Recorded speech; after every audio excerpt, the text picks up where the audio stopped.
The birth of Moses.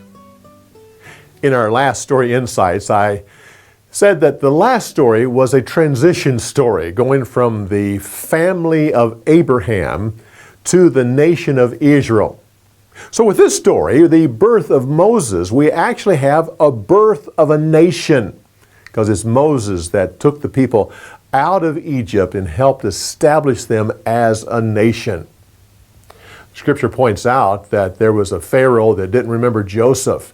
He became concerned because the Israelites were growing so quickly.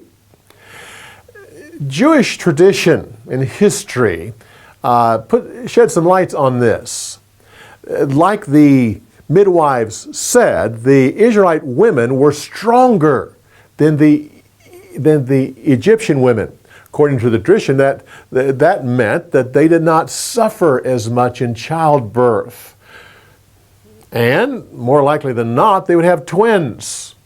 In addition to that, because of God's blessing on their lives, they did not die in children did not die in childbirth, and there was very little premature deaths. People grew to be an old person. And so consequently, the population got bigger and bigger, and Pharaoh became concerned, and he had good reason to be concerned. Egypt had gone through a period of time when out of the wilderness came these shepherd kings, and they took over the land of Egypt, and they were extremely cruel. Egypt eventually fought them back, but Pharaoh became concerned because Egyptians weren't shepherds.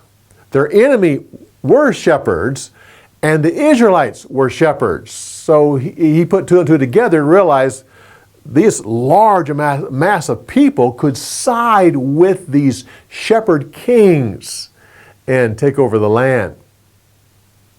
Well, his solution was to enslave the people. Enslave the people. In a New Testament insight, I show the difference between Roman and Greek slaves and the American slaves of the pre-Civil War. Well, now we have Egyptian slaves, which brings another big difference. The Egyptian slaves in reality weren't slaves at all compared to Roman slaves and the American slaves.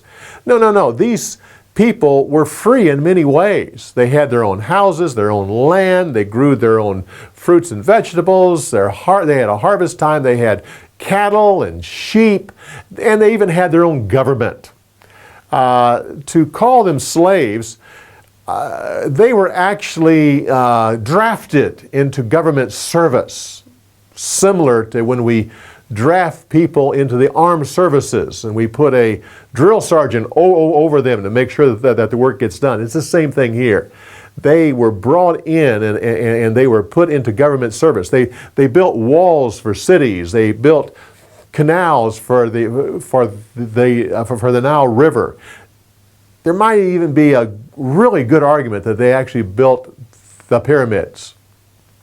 Well, with all of this, the population continued to grow, which you would think, more people to put to work, especially the men. What's the big concern? Again, Jewish tradition, very established Jewish tradition. Matter of fact, Paul refers to it when this Pharaoh suddenly had a dream. In his dream, he saw a balance. He saw a scale. On one side was the land of Egypt, and on the other side was a single lamb.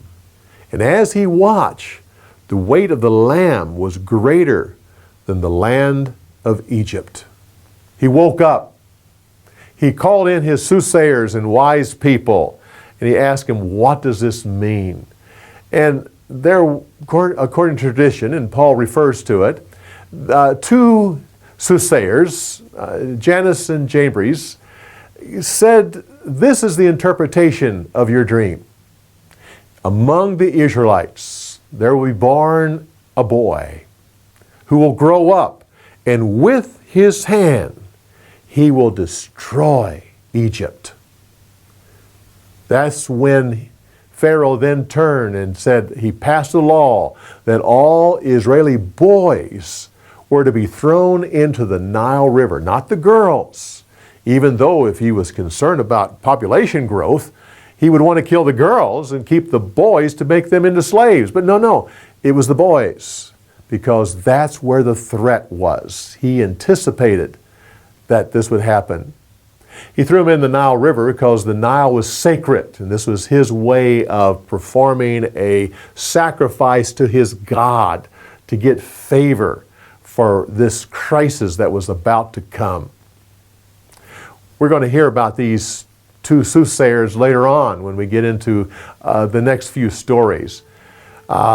Interesting to see how this goes together. So come back when we give you more insights on the story.